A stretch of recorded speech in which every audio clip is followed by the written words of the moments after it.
So I want it, because you want to represent, you want to go out and people have to look at you playing. I don't want to look lethargic and like exhausted on stage. And so I love to stay fit and healthy on the road. It's part of touring for me, really. And I like to do that with all the crew and the band I'm with, try and encourage a healthier scenario. And they joke with me all the time, when especially when I'm out with heavy rock bands who are in this routine of like, you know, you got guitar techs and backline crew who have been eating McDonald's for 35 years, and I come in and I'm like, hey, let's go get a smoothie.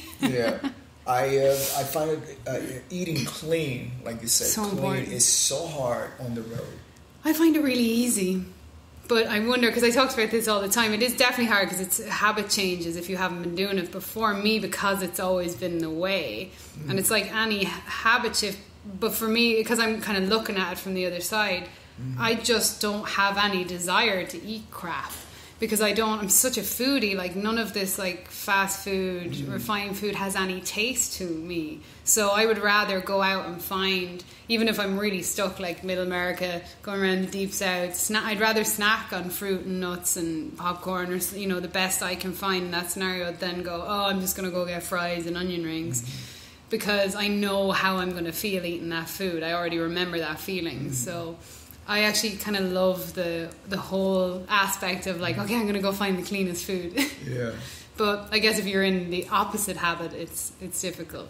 Yeah, I mean, mine is I have to eat 6 to 7 hours before the show. Can't eat too close. Which means I'm usually flying or driving at that time, and I gotta grab anything that's around, either in the next exit or at the airport. You know, sometimes airport food is not the healthiest one. No, it's definitely not. You know? You become them, for me, because I've been vegan pretty much all my entire life. You become a master of ordering sides. That's kind of what it is. So even like for me, it's really easy to eat in a steakhouse or a Japanese restaurant or wherever, because if it's a very meat heavy or like fast food restaurant, I go straight to, what have they got for sides? Because everywhere has vegetables. Yes. And I'll order all of that together, and I'll just say, hey, put them all on one dish. That's and a great idea. You know, add French fries if you want to be a bit bold, or potatoes. So I'll just like order the sides, worst case scenario, and add a little bit of a side salad or something. And just because, again, like I have such a instant reaction to eating crap food. If I eat, like I ate the other day because I was at a water park, I took a day off and had a day out, and I ate French fries and onion rings, and I felt like crap. I was like, I haven't done it in so long. I was like, because corn syrup is not something that we grew up with the other side of the world. So I'm really sensitive to it, and it's in everything in the US. Yeah, I bet you noticed that when you first came to the United States, the quality of the food in the United States. I couldn't believe it. Yeah, well, it's because you come from Ireland. Everything it's grown within right miles. There. Yeah. And for us, we have to depend on whatever source of distribution the food chain has. Yeah, and it's a complicated food chain these days, and it's you know, it's crazy now. It's about politics and money, and it's become, and you know, obviously from what you know me in social media, I'm a big advocate for like voting with your money and eating clean and supporting smaller is really important to me. So I try, obviously when I'm off the road, I try to shop as local as possible and do all that good stuff. Absolutely. But I just can't believe the industry these days. So it's horrible. What kind of physical workout regimen do you have on the road?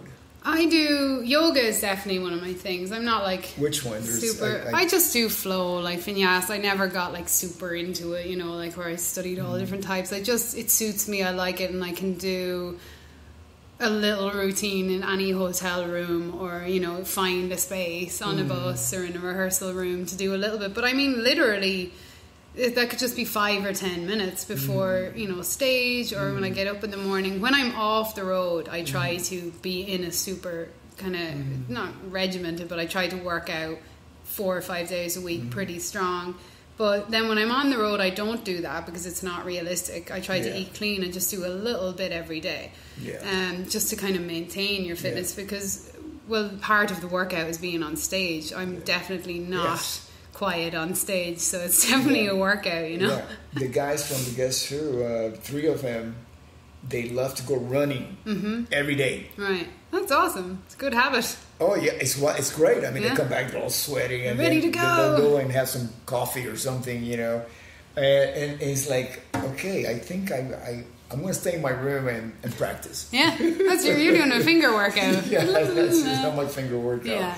What's ahead for you? What's in the next few months? Well, I just got back a couple of days ago from I was in Europe. I was home for my friend's wedding, actually, which is kind of, when you live this far away, it's funny, all this stuff starts popping up. And it was my grandmother's 90th birthday as well. So I went home for those, and I had 2 sessions back in Ireland in studio. And then I was on the East Coast in New York and Boston and doing clinics, workshops. I do them in between, sometimes with the schools that I work with. And then I did the camp. And now I just got back and I'm actually starting to do my own record. And I'm doing some stuff with... Yeah, it's finally, right, the hard thing. And this summer I'll be doing a bit with Stephen Adler next month. So there's a lot of like random stuff happening. Because, you know, when you get back after being gone for a period and things are quieting down with Dee now... it's like, right, what's next? I'm like, finally, okay, I'm going to take this time to try and do some of my own record, and I'll be doing August with Stephen Adler. What kind of direction is it going to be? It's so interesting because I started recording. It's so hard to do your own album when you're out there being a hired gun, because you know you're trying to be working as much as possible, so you're always working for somebody else. So I've always been writing these little bits and pieces on my phone. Have a folder of God knows how many ideas, you know, song idea number 95, but they're only parts. So I started with one of my best friends who has a little home studio. Over the last, year or two, just I will throw down an idea here and there. And what has developed over time went from being quite melodic and calm, it's just getting heavier and heavier. Because I've made such good friends with amazing drummers and have all these amazing rhythm section relationships over the last few years. It's some of my closest buddies now, who I'm like thinking of the song, because I'm going to get a bunch of guests on the album. I'm thinking of my buddies that are going to play and how they're going to play the drums. And a lot of my favourite drummers have that kind of Bonham-esque, really hard-hitting, loose rock. So I kind of started writing with that in head. So it's going to be... I'm going to make it somewhat bassy, obviously. It's not just going to be straight. But it's definitely going to have a rock element. I would say it'll be like a little alternative rock is the best way. Maybe a little industrial. Because I keep going back heavier, it seems, to where I go. So like a song will start kind of pretty and beautiful, and then by the end of it I'm like, how did I end up here? Which is really fun, because writing when you're just kind of off the road and doing it, I have no delusions of grandeur for I want to have a top radio hit. I know this these days, this kind of stuff is not going to end up on the radio. Even Elton John, right? But I think there's such a beauty in that. It's such, everyone's like, the music industry is screwed, blah blah blah. But I think it's actually a beautiful time to write whatever you want, because so going back to your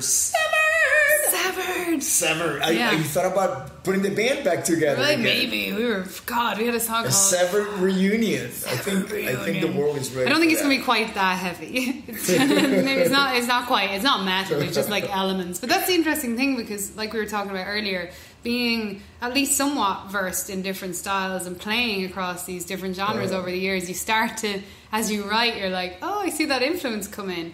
And I'm a big fan of heavy music, but I also love like Radiohead, and obviously I love all this chordly stuff. So I'm trying to find ways to like include all these elements of bass playing, but also possibly sing on some of it, which is not something I've done before.